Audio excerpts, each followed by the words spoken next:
হাটচান্দিনা যুব সমাজের উদ্যোগে দাউদকান্দি উপজেলার গৌরীপুর সুবলাসাব উচ্চ বিদ্যালয় মাঠে মিনিবার ফুটবল টুর্নামেন্টের ফাইনাল খেলা অনুষ্ঠিত হয়েছে। সোমবার বিকেলে হাটচান্দিনা যুব সমাজের আয়োজনে খেলায় প্রধান অতিথি হিসেবে উপস্থিত ছিলেন দাউদকান্দি উপজেলা জামায়াতের আমির, কুমিল্লা 1 আসন থেকে সংসদ সদস্য পদপ্রার্থী মনিরুজ্জামান বাহালুল।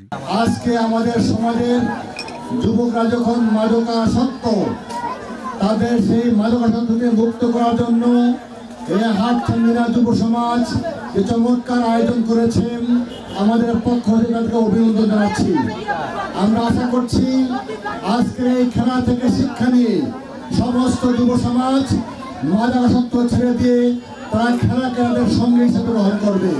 জেলা শ্রমিক কল্যাণ ফেডারেশনের সেক্রেটারি মাওলানা মোশাররফ হোসেনের সভাপতিত্বে অনুষ্ঠানে বিশেষ অতিথি হিসেবে উপস্থিত ছিলেন যমুনা ট্রেডার্সের স্বত্বাধিকারী মোহাম্মদ নাজমুল হোসেন সোহেল, বাংলাদেশ জামাতে ইসলামী যুব বিভাগের দাউদকান্দি উপজেলার সভাপতি ইঞ্জিনিয়ার মিজানুর রহমান আরিফ সহ আরো অনেকেই। ফাইনাল খেলায় দাউদকান্দি রাইজিং স্টার বনাম গৌরীপুর ফ্যান্স ক্লাব সার্কেল 11 অংশগ্রহণ করে। খেলাটি ড্র হওয়ায় ট্রাইবেকারের মাধ্যমে গৌরীপুর বাজার ফ্যান্স সার্কেল বিজয় লাভ করে। খেলার ধারা বর্ণনায় ছিলেন ধারাভাষ্যকার কবির হোসেন, রেফারির দায়িত্ব পালন করেন শফিকুল ইসলাম মুন্না, জামাল হোসেন ও ওমর ফারুক।